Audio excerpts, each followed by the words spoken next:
Lupain yang namanya properti, yang namanya F&B, bahkan lupain yang namanya kripto. Ini adalah bisnis paling populer sekarang yang ngalahin itu semua. Paddle. Berdasarkan raportase di tahun 2024, ada 3.282 bisnis paddle yang buka secara global. Yap, lu kagak salah denger. Setiap kali lu tidur malam, lu bangun lagi, melek lagi, ada 98 paddle baru buka lagi. Dan di Jabodetabek pun sudah direportase hampir 200 lokasi paddle. Bahkan yang dibangun aja ada reportasenya, guys. Dan karena ini hype banget, jadi banyak banget juga yang ngomongin. Berbasiskan apa yang gue lihat di feednya gue, udah banyak banget yang memberikan social commentary terhadap bisnis ini. Ya mayoritas ya pada bilang bisnis FOMO. Dan ini akhirnya jadi suatu dikotomi, ada dua kubu. Kubu yang skeptisnya ampun-ampun sama kubu yang sangat optimis, yang penikmat. Kubu skeptisnya sangat ekstrim banget sampai ada yang bilang siap-siap aja ini bisnis bakal mati. Walaupun jelasnya kita setuju agak ekstrim juga ya, bisnis recreational sport, olahraga rekreasi kayak gini aja sampai disumpahin mau mati. So pertanyaannya adalah apakah pedal akan terus booming sesuai dengan reportase atau akan hancur lebur layaknya netizen yang nyinyir? Sebelum bisa jawab pertanyaan ini, kita harus mundur dulu apakah sebenarnya olahraga ini udah lama. Dibandingkan yang lain sebenarnya dibilang lama juga kagak, karena baru dibuat oleh orang Meksiko di tahun 1960. Dan cerita ini olahraga akhirnya dibuat lumayan lucu menurut gue. Doi itu sebenarnya nggak mau bikin pedal. Doi itu sebenarnya pengen bikin lapangan tenis. Tapi karena tanahnya kagak cukup untuk bikin lapangan tenis, Doi pikir ya udahlah gue buat olahraga sendiri aja. Yang akhirnya menggabungkan elemen squash dengan tenis. Dan fast forward olahraga yang tercipta karena dia kagak punya banyak space, akhirnya jadi olahraga yang populernya ampun-ampun setelah pandemi. Di 2025 katanya total court udah lebih dari 50.000 lapangan pedal. Dan di negara seperti Spanyol bahkan sudah direportase lapangan pedal tuh lebih banyak dibandingkan lapangan tenis. Mungkin sampai di sini udah ada yang bingung banget kan. Apa sih yang bikin olahraga ini populer gitu? Pedal emang bisa apa gitu kan? Karena diciptakannya lawan tenis, gue juga pengen kasih tenis sebagai perbandingan. Kalau dibandingin kalian kiri kanan aja, pedal sama tenis terkesan pedal lebih gampang kan ya. Kita ngomongin courtnya lebih kecil. Kita ngomongin cara serve-nya juga jauh lebih mudah. Kalau misalkan di pedal bisa underhand. Lalu untuk rally, karena lapangannya lebih kecil, jelasnya lebih gampang juga untuk rally. Jadi taktoknya lebih enak. Dan karena elemen-elemen ini ngebuat orang berasa seakan-akan olahraga ini gampang untuk memulai. Barrier to entry-nya tuh sangat rendah untuk coba memulai cabur pedal. Gue yakin banyak banget dari kalian yang cobain suatu cabur dan karena susah akhirnya kalian kagak mau coba lagi kan. Kenapa? Karena secara psikologis saja kita manusia pengen mencari yang aman-aman aja dibandingkan yang aman. Sedangkan pedal guys, orang-orang yang cobain sekali udah ada reportase yang dibilangin katanya lebih dari 90% orang yang mencoba pedal akhirnya balik lagi. Kalian yang di dunia bisnis pasti kalian tahu itu seberapa gilanya itu data kan. Retention rate-nya tuh 92%. Udah kayak suatu media sosial yang adiktif banget gitu loh. Yang bikin orang bisa balik terus. Dan belum kita ngomongin karena barrier to entry-nya rendah, alhasil bisa multi generational. Udah mulai banyak banget orang-orang generasi di bawah ataupun generasi di atas yang lebih tua cobain ikutin pedal. Dan abis itu kunci terhadap ini populer banget karena negara Indonesia suka kegiatan yang namanya nongkrong. Gue yakin kalian setuju lah ya. Banyak banget orang-orang yang olahraga, terutama yang bukan atlet ya guys ya. Mayoritas mereka nyari apa sih? Rekreasi kan. Rekreasi abis itu ngapain sih? Nongkrong kan, ngobrol kan, nyari suatu kegiatan yang di luar rumahnya, di luar kantornya, yang ada jargonnya tersendiri yang namanya third space. Dan orang-orang Indonesia atau lebih spesifiknya orang-orang Jakarta sekarang ngelihat third space-nya itu ada di lapangan olahraga pedal ini. Jadi udah gampang dipelajarin, fun, instagramable, kombinasi yang pas banget sama tren olahraga jadi lifestyle. Udah bisa secara organik nih ya, udah secara organik itu bisa hidup sendiri, diamplifikasikan lah dengan para seleb. Gue ngomongin seleb-seleb kelas dunia ya guys ya, kita ngomongin Cristiano Ronaldo, kita ngomongin David Beckham, itu semua juga ikut main pedal. Bahkan salah satu legenda tenis, yaitu Roger Federer, juga ikutan main pedal. Jadi itu akhirnya mengamplifikasikan olahraga ini terkesan kayak seakan-akan wah serunya ampun-ampun nih. Dan data pun bisa backing up ini semua. Kalau kita lihat Google Trendnya aja, pedal setelah pandemi luar biasa kan naiknya di Indonesia kan, atau lebih tepatnya bahkan di 2 tahun terakhir ini udah makin booming segala macem. Dan semua brand mau tap in kiri tap in kanan kayak pengen melakukan suatu aktivitas aktivasi campaign-nya dengan pedal sampai akhirnya sangat mainstream.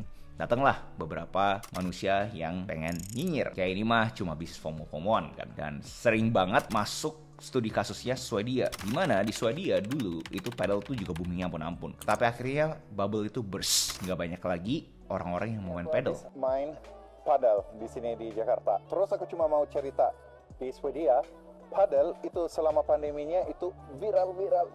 Padel FOMO, ikut padel ya, udah padel di mana-mana, bangun lapangan padel di mana-mana. Tiba-tiba orang mulai sedikit bosan, susah cari teman untuk main padel, dan nggak makin lama mati deh. Banyak yang bangkrut. Secepat lapangan padel dibangun, secepat juga itu ditutup. Ada yang kasih cocok logi di mana mungkin booming karena setelah pandemi orang-orang itu pengen bersosialisasi, nyarinya third space itu paddle. Dan itu kan di 2022-2023, sedangkan Indonesia 2025. Dimana ngomong kasarnya lebih dekat ke 2030 dibandingkan sama pandemi. Pertanyaannya, apakah bisa sama yang terjadi di Swedia terjadi di Indonesia? Kalau mau coba spekulasi ini semua, gue pengen ini dalam konteks first principle thinking aja. Jadi apa sih yang sebenarnya orang-orang ini jualan, underlying asetnya apa sih? Sebenarnya adalah space kan ya, yaitu tanah. Nah, as long mereka bisa mendapatkan productivity per square metersnya itu lebih tinggi dibandingkan nilai tanahnya, jelasnya market itu akan selalu ada. Olahraga rekreasi yang FOMO ini akan selalu ada. Jadi kita ngomong simpelnya gini, kalian lagi sewa tanah gitu kan ya, per square meter berapa? Contoh harganya 100.000, contoh doang buat gampang. Dan habis itu kalian tahu kalau misalnya kalian bikin paddle itu harus setidaknya itu mempunyai 300 square meter. Jadi kita hitung bareng-bareng ya, 300 square meter dikali sama 100.000, kurang lebih kan berarti satu paddle itu per bulannya itu punya fixed cost terhadap rental tanah tersebut 30 juta. As long kalian itu bisa menjual, kalian punya lapangan tersebut itu lebih besar dibandingkan kalian punya fixed cost tersebut, jelasnya kalian itu masih cuan. Alhasil kalau misalkan cuan, industrinya dan bisnisnya itu bisa terjadi. Nah, jadi bagaimana caranya kalian itu bisa memastikan bisa dapat cuan? Nah, 30 juta kalian bagilah sama orang-orang pada umumnya berapa sih di kalian punya daerah. Tapi ngobrol bego aja ya, 30 juta kita asumsi per jamnya itu 300.000. Jadi kalau dibagi 300.000, kurang lebih harus ada 100 jam setiap bulannya yang terjual untuk kalian itu bisa nutupin fixed cost-nya guys ya. Kita belum ngomongin capex ya, modalnya untuk membangun itu semua. Tapi buat kalian kebayang ya, berarti kan 100 jam kan. 100 jam dibagi 25 hari kerja aja deh, nggak usah ngomongin weekendnya gitu ya, kita ngomong simple dulu. 100 jam dibagi 25 hari, kurang lebih sehari cuma 4 jam doang. Terkesan sesuatu yang sangat mungkin banget kita itu bisa jual. Karena kalau misalnya ngomongin olahraga lainnya seperti basket ataupun sepak bola, kayak PR banget kan nyari 20 orang untuk main bola. Sedangkan paddle 4 jam aja per hari udah bisa nutupin. Terkesan sangat achievable. Selama demand-nya ada, supply-nya juga aman guys. Bisnis FOMO-FOMOan ini juga bakal aman. Banyak banget kan tokoh-tokoh keren di dunia bisnis yang selalu bilang sales solve all problems. Penjualan itu yang kalian agak jijik itu, yang ujung-ujungnya jualan itu tuh menyelesaikan semua masalah. As long ada salesnya, ada demand-nya, orang tuh bisa buat, orang tuh bisa bertahan hidup. Tapi like semua bisnis nggak ada dong bro yang namanya itu naik terus, benar. Dan itu gue bisa generalisir ke semua bisnis, kagak cuma bisnis FOMO-FOMOan. Ada yang namanya introduction, ada yang namanya growth, ada yang namanya maturity, dan akhirnya bisa declining. Susah banget punya bisnis yang kagak declining di atas 10 tahun. Gue yakin kalian itu bisa hitung dengan jarinya kalian, bisnis yang kalian inget di 20 tahun lalu yang sukses yang ampun, seberapa banyak yang kalian masih inget di tahun 2022 ini. Kalau nanya spekulasinya gue, ini tuh masih awal banget. Dari Platinum Report juga ngomongin hal yang sama. Kalau bahasa dia itu masih di beginning. Dan kalau misalnya kita lihat sangat jauh kan ya sama Spain ya. Kalau misalnya di Indonesia tuh masih exhibition matches, masih beginner classes, masih celebrities, masih casual play, dan masih netizennya nyinyir. Dilawan sama Spain udah regular play, udah advanced competition, dan national international tournaments. Tapi jelasnya butuh garis bawahi, like semua cabur, kagak semua cabur di negara Indonesia bisa ngikutin negara maju, dan like-nya vice versa. Jadi balik lagi kita harus ngomongin dari first principle thinking-nya. As long kalian itu bisa cover, kalian punya expenses, jelasnya ini bisnis akan selalu running. Tapi buat ini akhirnya mature adalah saat BEP-nya itu, break even point-nya itu udah kagak seseksi yang sekarang. Karena kita ngomongin sekarang RAB paddle berapa? Contoh kita ngomongin 10M gitu. Contoh kalau misalnya mereka udah kena tuh targetnya productivity per square meter bahkan melebihi, berarti kan mereka ada excess cash flow. Nah, excess cash flow-nya ini kan buat dibayar ke mereka punya RAB, rencana anggaran bangunan, ataupun ke investor yang mencoba mendanai semua anggaran bangunan tersebut untuk sampai akhirnya terjadi paddle. Nah, saat mereka itu akhirnya lihat, loh kok sekarang udah nggak 6 bulan lagi ya, kok sekarang 9 bulan, kok sekarang 12 bulan, kok sekarang 2 tahun, kok sekarang 3 tahun, dimana investor itu sangat makro ngeliat, wah ini bedanya sama gue taruh di deposito apa ya kalau misalkan 8 tahun baru BEP. Nah, di sanalah saatnya akhirnya terjadi maturity. Pertanyaannya adalah kapan? Kapan ini jatuhnya menurut gue adalah social commentary. Kagak ada yang bisa spekulasi benar-benar secara tepat forecasting kapan paddle itu masuk ke BEP-nya 8 tahun. Nggak ada yang tahu guys. Tapi gue sendiri pun mungkin agak bullish terhadap industri ini. Karena gue melihat sesuatu yang unik. Pertama, gue juga berkecimpung di suatu industri yang naiknya sama kayak paddle. Ini gue kasih lihat Google Trendnya kiri dan kanan. Bahkan sempat pernah ngelewatin paddle. Dan memang saat popularitasnya sebegitu ekstrimnya, banyak banget yang harus dimitigasi. Banyak banget yang harus dikalibrasi untuk make sure ini kagak terjun bikin payung. Tapi kenapa yang bikin gue berasa pedal itu bisa bertahan adalah saat mereka itu udah kagak butuh yang namanya itu marketplace. Jadi pedal itu kan baru cuma chordnya kan ya, dimana kita tahu chordnya itu komoditas kan ya, karena first principle thinking kan dari tanah. Nah, banyak banget kan hal-hal di luar pedal itu menciptakan ekosistem pedal. Contoh kita ngomongin apa paling gampang adalah baju gitu kan. Gue lihat udah banyak banget orang-orang yang bikin websitenya sendiri untuk jualan bajunya sendiri. Dan websitenya itu gratis loh guys, jangan berpikir bahwa oh ini websitenya berarti mahal ya segala macam. Enggak guys,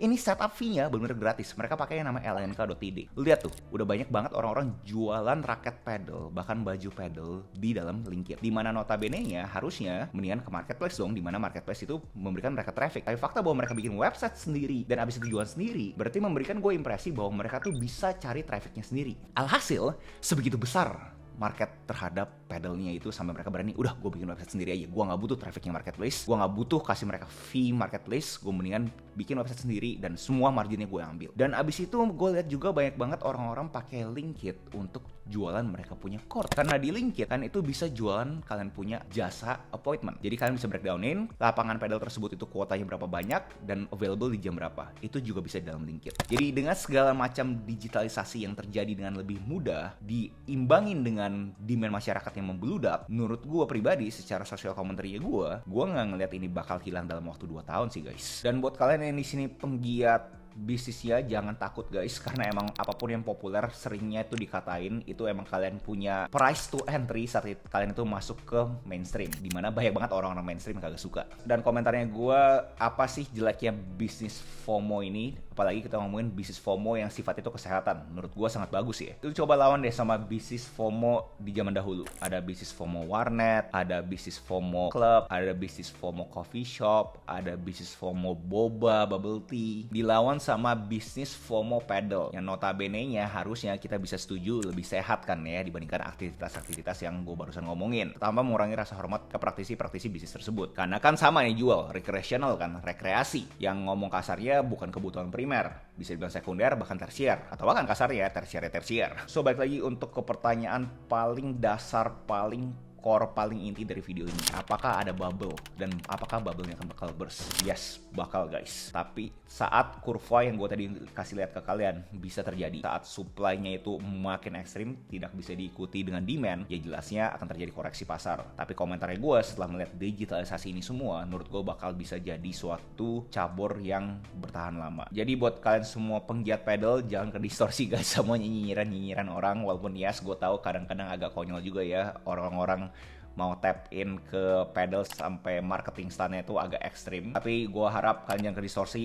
Build guys, build, karena ini menurut gue menciptakan lapangan pekerjaan, membuat negara kita yang notabene suka nongkrong jadi lebih sehat lagi. Menurut gue itu bagus banget. Dan jangan lihat lapangan-lapangan pedal lainnya itu sebagai kompetitor, lihat mereka itu sebagai alternatif, karena kita dorong industrinya sama-sama. Sekali lagi, kita semua alternatif guys. Kalau misalnya ngomong kompetitor lu tuh rebahan, kompetitor lu tuh Netflix. So apakah gue bullish terhadap industri ini? Walaupun gue bukan praktisinya ya, tapi karena gue ngelihat gue punya industri yaitu tech dipakai di industri ini, gue sangat bullish banget. Gue harap tren-tren sehat ini, gak cuma pedal, kita ngomongin lari atau workout apapun itu, akan menjadi tren di masa depan yang banyak generasi muda itu tekunin dibandingkan mereka cuma rebahan. So itu adalah komentarnya gue. Komentarnya kalian seperti apa terhadap bisnis pedal ini? Coba kita diskusi di kolom komentar. And next video saya apa yang menurut kalian menarik untuk kebawakan, tinggal komennya di bawah. Jangan lupa like, comment, subscribe, nyalain notifnya, share ke teman kalian, and I'll see you in the next video. Salam kreatif.